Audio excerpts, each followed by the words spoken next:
Hello there, very good evening. This is the weekend edition of Primetime News on TV1. For the news first, we are the people come first. I'm Martin Satyanesan. Let's start off with a look at your headlines for this evening. News first, headlines. Main sponsor. Durden's Hospital, dedicated to you.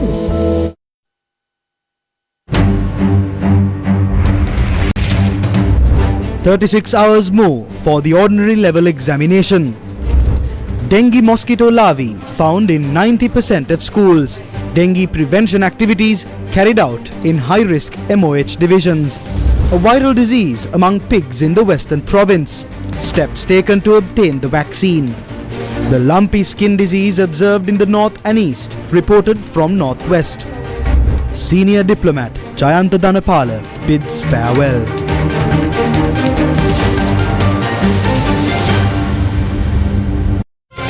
News first, headlines. Main sponsor. Durden's Hospital, dedicated to you. When a heart attack strikes, every minute makes the difference between life and death. With the right care and treatment at the hand of the most skilled surgeons and medical professionals. With the perfect environment for recovery. Durden's Heart Centre, dedicated to you. On to those stories in detail. In less than 36 hours, the 2022 ordinary level examinations will commence. The 2022 ordinary level examination was postponed by 6 months. Despite the challenges posed by the COVID-19 pandemic and the economic crisis, students from across the country are sitting for this exam. News First extends its best wishes to the students who would be sitting for the ordinary level examination 2022 on Monday. The ordinary level examination was scheduled to be held in December 2022. The exam will be conducted until the 8th of June and 472,553 candidates will be sitting for the exam. 394,450 school students will be sitting for the exam.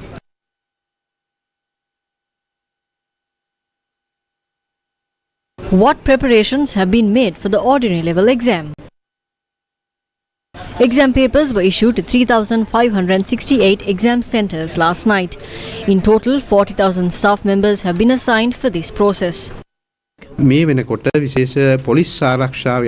Steps have been taken to carry out the exams under special police protection. Police protection will be given when distributing exam papers to coordinating centres. Exam papers will be kept at coordinating centres under police protection. A special plan is set in motion with the support of the Med Department and the Disaster Management Centre to manage the situation in case of a disaster situation.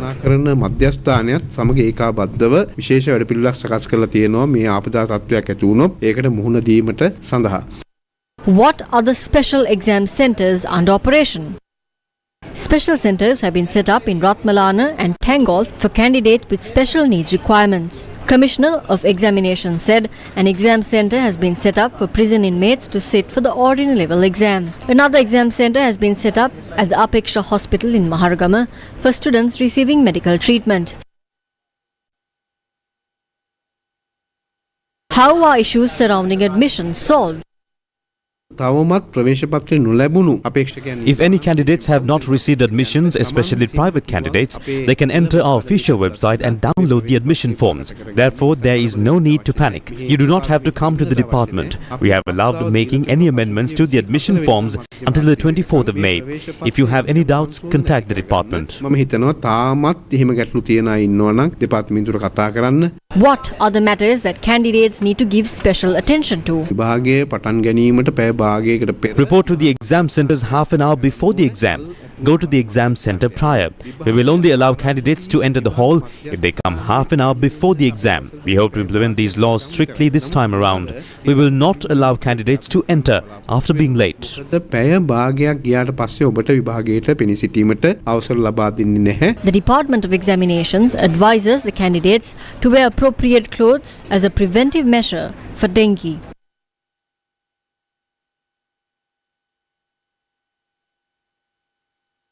How are transport facilities being carried out? The Sri Lanka Transport Board has taken steps to carry out the Divisavia Transport service for candidates sitting for the ordinary level exam. The Railway Department said weekly train services will be carried out as usual on weekends when exams are being conducted. Meanwhile, health authorities point out areas where mosquito larvae are hatched were found in 90% of schools. National Association for Health Entomologists say that 25% of dengue patients are school children. Special dengue prevention programs are set to take place in the vicinity of examination centres in line with the GCE ordinary level examinations. 37,649 dengue patients have been reported in the island so far this year. The National Dengue Control Unit says 18,651 were reported from the Western Province. Especially in Colombo, we recorded up to 12 to 14 cases daily. From the 152,000 houses in Colombo, dengue prevention activities have been conducted in 39,382 houses. From these activities, 5,184 houses were reported to have been potential mosquito breeding grounds. This is massive, 13% of the total number. 518 houses were reported to have had mosquito larvae as well. The National Dengue Control Unit says that 61 MOH divisions continue to be regarded as high-risk zones for dengue. A special dengue operation took place at the Karadiyana Waste Disposal area, which is a high-risk zone. Meanwhile, village-level communities have also been established to combat the spread of dengue virus. These committees were appointed under the chairmanship of the divisional secretariats and are supported by the medical health officers, public health inspectors and Gram and Niladhari officers as well. What is the current situation of the spread of dengue? Despite there being a reduction in the reporting of daily cases, there has been an ample amount of cases from the Anuradhapura and Polonnaruwa district.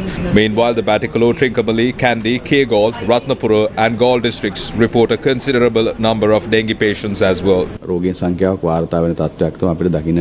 What should be done if a child shows symptoms of fever? Should one wait for 2 days before seeking medical attention? If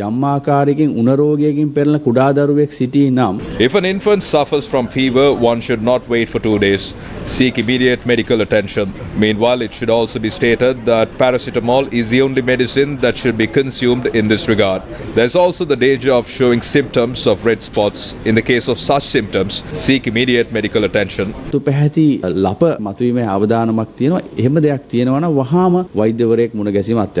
National Dengue Control Unit warns that with the arrival of the southwest monsoon period, the number of cases may increase. Health authorities urge that potential dengue breeding spots within or outside residential premises should be cleaned. Dengue breeding spots usually form due to ignorance on the part of the public. This is the situation in Colombo today. With the recent showers, dengue has risen its head once again. With most of the cases being reported from the Western Province, it is abundantly clear that it is not solely the responsibility of authorities, but also the responsibility of you and I to keep our surroundings clean. And this has been pointed out by experts several times. For the News First team, I am Ruhaza Irfan. Solutions to the numerous issues faced by farmers who feed the nation are yet to be provided. Selling of harvest and applying harvest at the right time are some of the burning issues the farming community has to face. Dairy farmers are a subgroup of farmers who are facing issues with regards to their operations. Meanwhile, a group of paddy farmers engaged in a protest in Kantale on Saturday.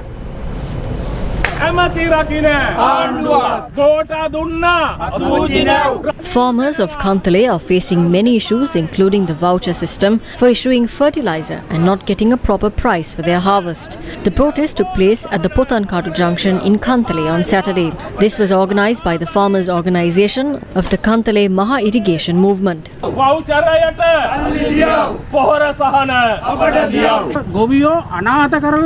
Paddy farming has turned into a complete tragedy. Gotabaya Rajapaksa introduced the organic fertilizer policy and paved the way to destroy the country's farming. Today, Ranil Wickramasinghe is deceiving the farmers once again in a different way and making a program to distribute organic fertilizer again. Do not deceive the farmers like this. While the prices of all commodities are rising, only the price of paddy is reducing for 3 years now.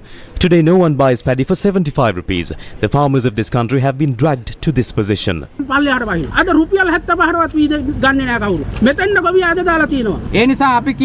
are requesting you to provide this fertilizer subsidy and to give a fair price for paddy and answer the questions of the farmers.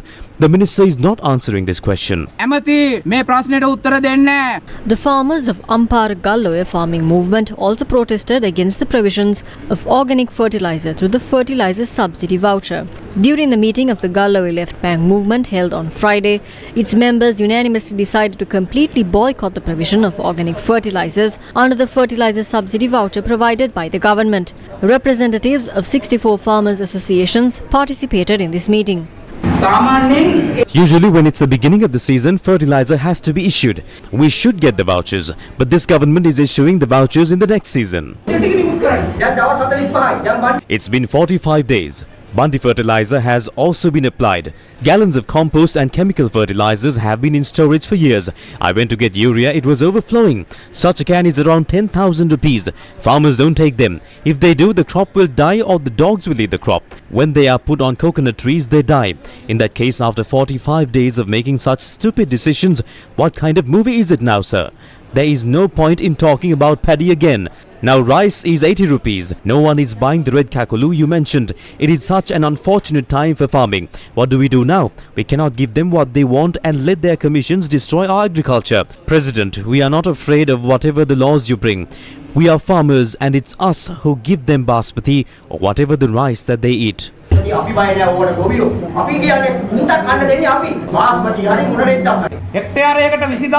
Now 20,000 per hectare is said to be paid in cash. When it was asked to pay 20,000 per hectare in cash, Agriculture Minister Mahinda Amravira says that there's no need to give money and that they will be giving fertilizer vouchers. The voucher is made as 50% for organic and the other 50% for chemical fertilizer. We are saying we don't need organic fertilizer but we need chemical fertilizers. Farmers of Ampara do not need those waste. Do the other farmers buy these?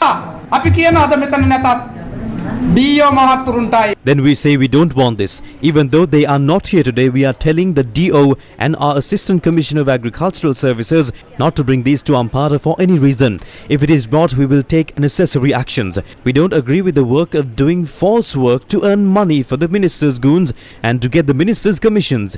Because of that, we raise our hands and pass unanimously that Ampara does not need organic fertilizers.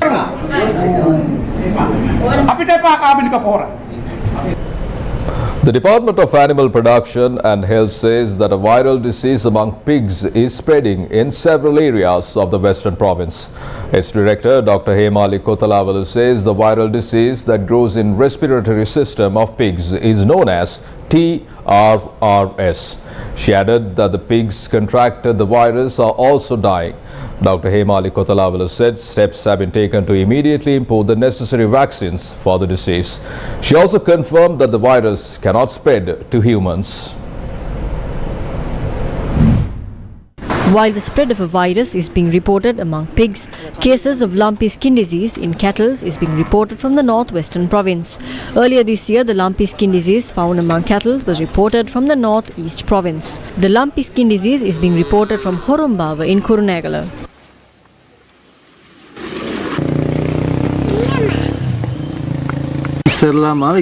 It started as lumps in skins, then they turned into wounds. The animals don't eat anything. I applied medicine twice with the veterinarian. No one has come to our plight. We had to pay for those services. Medicine has to be taken from pharmacies. The drug used as medicine for this disease is 3,800 to 3,900 rupees. Other medicines which were sold at 300 rupees are now 900 rupees. The lumpy skin disease is a viral disease that is transmitted by blood-feeding insects such as certain species of flies and mosquitoes or ticks. It causes fever, nodules on the skin and can also lead to death, especially in animals that have not been previously exposed to the virus. The lumpy skin disease that was originated from Africa was first reported in Sri Lanka in 2020. This disease has been reported from the villages of Alayapattuwa, Maningamwa, Andaraweva, Kuda Ahatuweva from the Anuradhapura district. 2022, scientists from our university, mainly from the Department of Veterinary Pathobiology, as well as from the scientists from Veterinary Research Institute, collaborated to produce their own vaccine to our country to control the disease and eradicate from Sri Lanka. So I think unfortunately due to financial constraints, the progress is very slow. But once the funding and other facilities are provided, I hope scientists will work out to produce a vaccine and safeguard the cow population. And in terms of humans, this is not zoonotic disease, so no need to worry about humans. When you're consuming animal origin products, so you have to be careful, mainly pasteurized products and known source you can purchase from known sources, so that you don't need to worry about these products. So it's not zoonotic to human. Dairy farmers in Variyapula Kurunegala expressed the following views regarding their issues. Today, the dairy farmers do not get a proper price for milk. The government does not look into these matters as well. The dairy farmers has not been given land to grow grass. These rulers do not make effort to provide space for the dairy farmers by offering the barren lands and open areas of this country that are not being used. The price of cattle has doubled. However, the equipment used for milking is powered by electricity. Vehicles run by diesel are used to cut the grass and for transportation as well. We believe that if the government plans this more systemically, we can get the milk our country requires from the country's dairy industry. We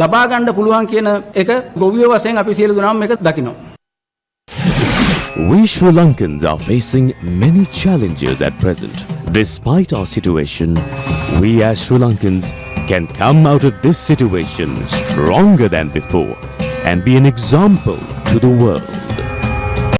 We can conquer these adversities. Sri Lanka is a nation that has overcome countless obstacles throughout history. Let's work together to build a better country for your future, my future, and the future of generations to come. Gammetta, for the people, by the people, by the people. Esteemed diplomat Janta Dhanapala passed away this morning.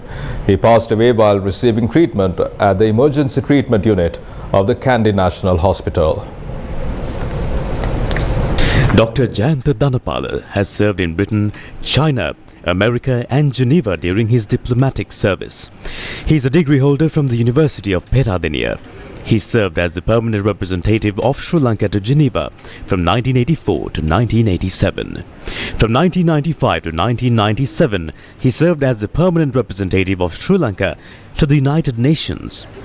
Janta Dhanapala's role as the chairman of the Nuclear Non-Proliferation Treaty Review and Extension Conference, which is considered a landmark in the history of world non-proliferation, was praised internationally.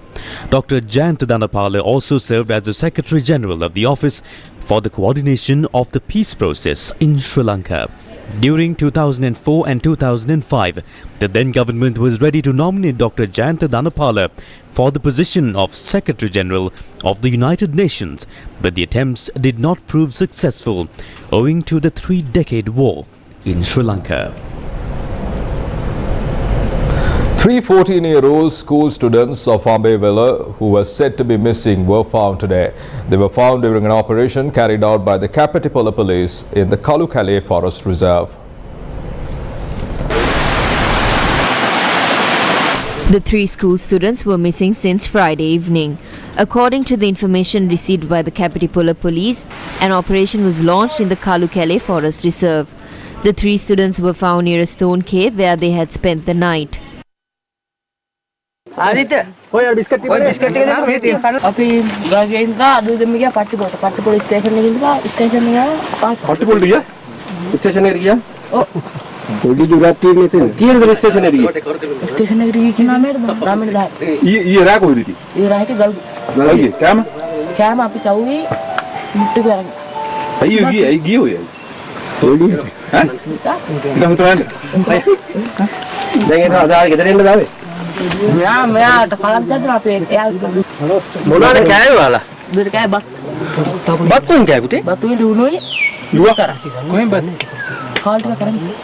The police took the children into custody and will be handing them over to their parents after a medical examination.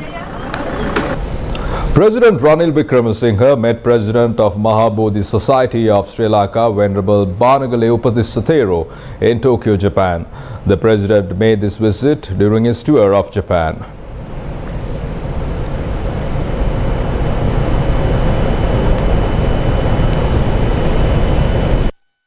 A meeting between opposition leader Sajith Premadasa and leader of the Tamil National Alliance, R. Sambandhan, was held on Saturday. The meeting took place at the residence of R. Sambandhan. Matters regarding the current political situation of the country and the threats posed to the economy and the democracy of the nation were discussed. During the meeting, opposition leader Sajith Premadasa pointed out his intentions to build a nation without racism, where members of every community can coexist.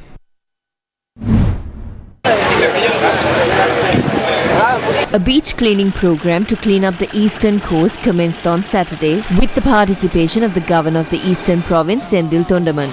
Municipal Council of Trincomalee and the regional councils of Kadavath and Uppuvelli are the main sponsors of the beach cleanup. Within 3 months, we will make the eastern coast the most hygienic beach in Sri Lanka. The eastern coast is visited by many tourists. Earlier, this beach was cleaned once a week or once every 10 days.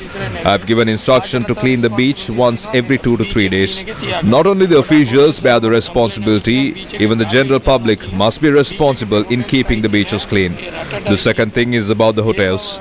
I have received several complaints about many hotels disposing their waste to the beach. The hotels do not own the beach. It's a property of the country. If you dispose your waste to the beach, we will warn you once, twice, and at least thrice. If they do not listen to the local authorities when they come to renew the license annually, then we will look into this. A team from the provincial council will come to figure out the issue and provide solutions. Meanwhile, remarks regarding the reforming activities of the SLPP and the presidential candidacy were expressed at the SLPP Hakmana electorate meeting today. There is a doubt as to whether those who you send to parliament by your vote are protecting the policies you voted for. As a party, we believe that we will go forward with a new outlook and a new plan.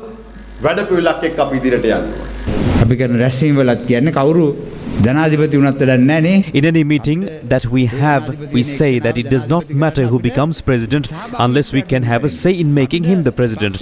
As a party, we can ensure this participation with the strength we provide from the roots of the party. As of now, this is an SLPP government.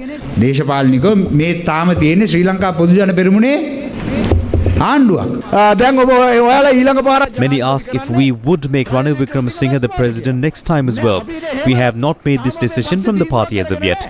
Most people say that Ranil Wickremesinghe is quite the skillful man. Yes, he is. He accepted the leadership when the others rejected it. Ranil Wickremesinghe was made president by the members of the SLPP in parliament. We have a lot of respect because we as the ministers of the Pohottuwa gave him the power to bring the country out of the crisis. We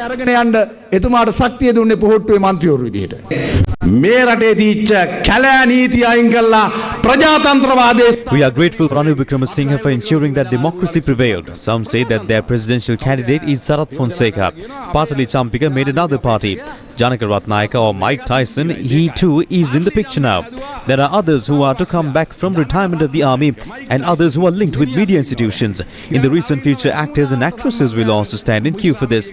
Whoever comes, it is clear that without the Pohottuwa, nobody can become the president.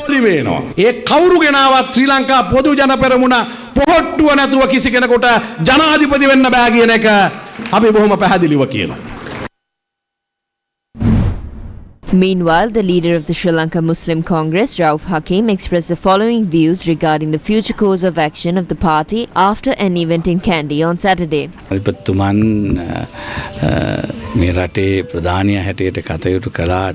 Even though the president is the leader of the nation, he is under the influence of the SLPP. We see him as a hostage of the SLPP. We can think about working with him if he could detach himself from the SLPP and come to a single policy framework. We should go for an election. Crime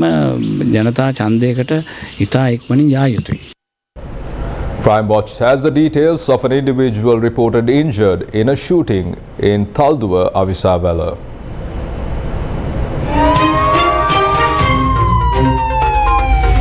Crime Watch.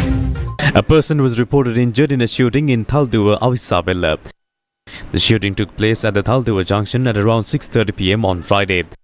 The police said the injured was a 42-year-old and was admitted to the hospital. 2 motorcycle gunmen carried out the shooting. The police suspect that a dispute between 2 factions could be the reason behind the shooting. Crime Watch. The motorcycle that the gunmen are said to have used for the shooting in Randombe, close to the Balapitiya court complex, was discovered abandoned near the Bodhimalu temple in Bentuta. A deputy principal of a school in the Ampalangoda area was the victim of the shooting.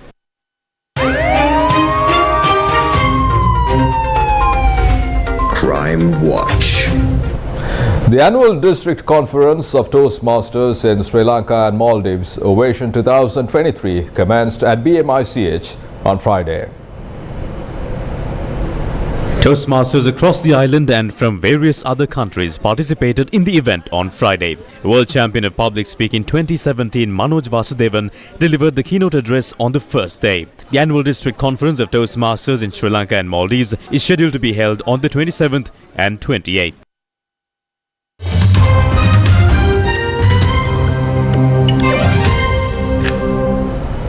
Shifting your attention to international news, Democratic President Joe Biden and a Republican negotiator said on Friday they were working on a deal to raise the U.S. government's $31.4 trillion debt ceiling after the Treasury Department warned that a June 5 default loomed without action. The two sides have been negotiating for weeks on an agreement to raise the federal government's self-imposed borrowing limit, with Republicans also pushing for sharp spending cuts. Without a deal, the United States could face a calamitous default. The two spoke separately shortly after the U.S. Treasury Secretary Janet Yellen said the government would run short of money to pay its bills on June 5th. Negotiators are discussing a deal that would lift the limit for 2 years but remain at odds over whether to stifle work requirements for some anti-poverty programs. Any agreement would have to win approval in the Republican-controlled House and the Democrat-led Senate before Biden could sign it into law, a process that could take more than a week. The risks of default are also considerable, with Yellen previously warning that default would be an economic and financial catastrophe that would raise the cost of borrowing into perpetuity. Some rating agencies have warned they may downgrade US credit, which would push up borrowing costs and undercut the country's global standing. A report by Moody's found that failure to reach a deal before the deadline could result in a 1.6% increase in unemployment, even if the ceiling were raised shortly after. The question of what effect a default would have on government services and what payments the Treasury would prioritize also remains an open question. Ukrainian officials say at least 2 people have been killed and more than 30 injured in a Russian missile strike on a medical clinic in the eastern Ukrainian city of Dnipro. 2 boys aged 3 and 6 were also among the wounded. President Volodymyr Zelensky described the attack as a pure atrocity. Russian strikes on Ukraine have intensified in recent weeks ahead of an unexpected Ukrainian counter-offensive. Zelensky posted a video of the damaged clinic and showed firefighters at the scene and smoke billowing from the building. Earlier, Ukrainian officials said the region came under, quote, a mass attack with missiles and drones, unquote, on Thursday night. At the scene, fire crews were sawing down trees to get a mounted hose closer to the flames which had engulfed the large 3-story building. In Russia, a blast damaged a residential and office building in the southern city of Krasnodar on Friday morning. The region's governor said that it was caused by 2 Ukrainian drones, quote, there is some damage to buildings, but critical infrastructure was not damaged.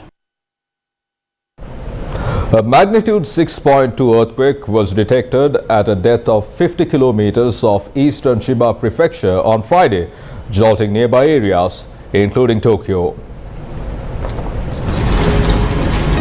According to the Japanese meteorological agency, no tsunami warning was issued. The quake registered a weak 5 in parts of Chiba and Ibaraki prefectures and was strongly felt in the capital, but there were no immediate reports of major damage. Central Tokyo, as well as neighboring cities of Yokohama and Saitama, observed an intensity of magnitude 3. Footage from Japanese media showed buildings shaking near Narita Airport in Chiba. Bullet trains on the Hokuriku, Joetsu and Tohoku Shinkansen lines were halted for about 10 minutes due to a temporary blackout. According to authorities, no abnormalities were reported at the Tokai No. 2 nuclear power plant located in Ibaraki.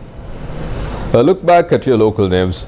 Against a backdrop where lease installment holders are facing difficulties, SLPP parliamentarian Namal Rajapaksa says that the president should intervene to reduce the unemployment rate in the country. He made these remarks at a meeting held in Bentota today.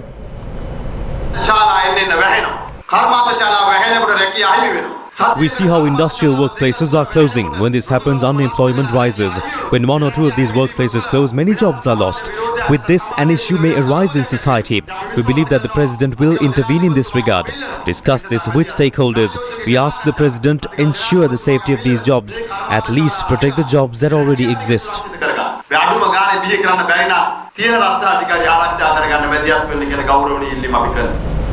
A special workshop was held in line with the International Menstrual Hygiene Day at the head office of the Capital Maharaja Group. The event was organized by EVA, a product of the ICL Brands Private Limited. The workshop was held with the participation of the Group Director of the Capital Maharaja Group, Shanti Bhagirathan. Members of the Sri Lanka Girl Guides Association also took part in the event. A lecture on menstrual hygiene was conducted by Dr. Pumi Pereira of the National STD AIDS Control Program. Representative of Sri Lanka to the United Nations Population Fund, Kunli Adeni, extended her wishes to the program. We have to acknowledge the contribution of women and mothers in our society. This country's economy is largely skewed towards the females who generate foreign exchange income, who work hard in the tea estates, in the garment factories, and also in the small and big retails. The Menstrual Hygiene Day is making menstruation a normal part of life. That's why we are here today. And the brand has taken it as a mission to take it towards 2030 in making sure this country knows this is a subject to talk on a day-to-day, because we are talking about human rights here.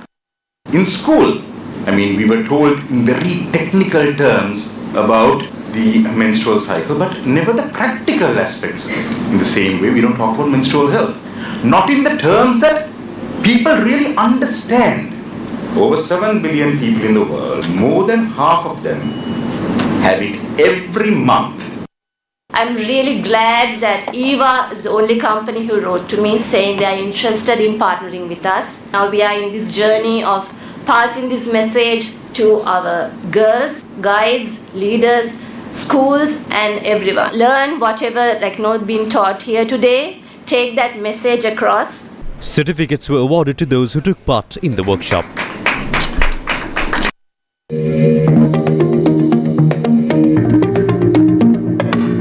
The rebranding of Avani Bentota, a famous tourist resort in Bentota, as Thala Bentota, took place on Friday. Welcome to Thala Bentota Resort.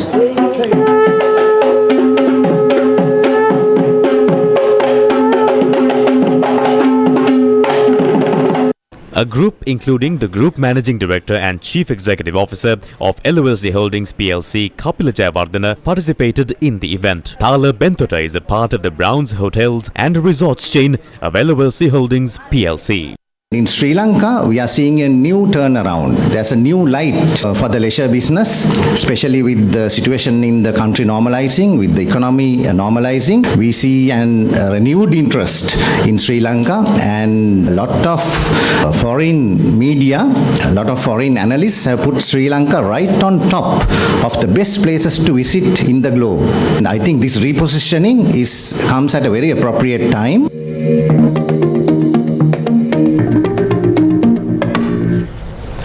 The LOLC Divisavia Program, launched to lend a helping hand to hundreds of thousands of students who are the future of Sri Lanka, continued today. Books and other stationery items were distributed among students in the Batticaloa district. Exercise books and other stationery items are distributed among school children under the Divisavia Program. This worthy initiative is a collaboration between the LOLC Group and the Ministry of Education. The Divisavia Program took place today in the Padiripu Education Zone of the Batticaloa district.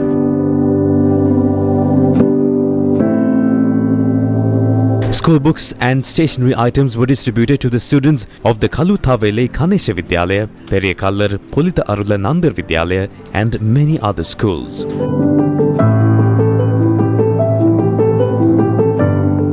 Kotummari Cholai GTMS Vidyalaya, Mandur Vidyalaya, Ganitipuram Kalimagal Vidyalaya and other schools received school books and stationery items as well. The handing over of school books and stationery items took place at the Padiripu Education Zone office of the Batiklo district as well. The Divisavia Program, supported by LOLC, seeks to support the most impoverished communities in Sri Lanka.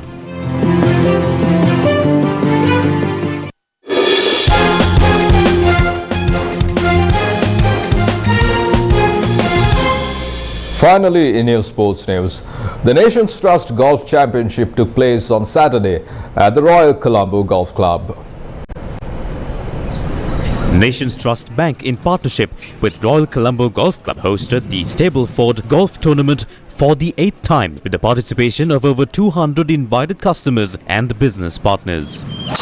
There has been 4-year lapses due to COVID and other issues. Today we have 220 players. Royal Colombo Golf Club has had partnership over a long period of time. This brings development of golf, development of tourism, development of youth who would want to play golf. Golf is a sport which is not there in the world ranking yet from Sri Lanka. So that's what we are trying to build. The tournament on Saturday offered a variety of special awards for the winners and serves as a platform for professional players to showcase their skills. We've been conducting this for about 7 years in the past, and now we are happy to revive it. So this is done to interact and, build our relationships and have a good time basically. Trophies were awarded to the winners in a range of categories including men's and ladies winners, runners-up, masters and seniors. Additionally, special awards lined up are the American Express longest drive at the 8th hole and closest to the pin at the 13th hole and overall winner of the tournament. From that, we bring to a close this edition of Primetime News on TV1. For details of these stories and much more, simply log on to our website www.newsfirst.lk. For the News First, where the people come first, I'm Martin Satyanesan. You take care and good night.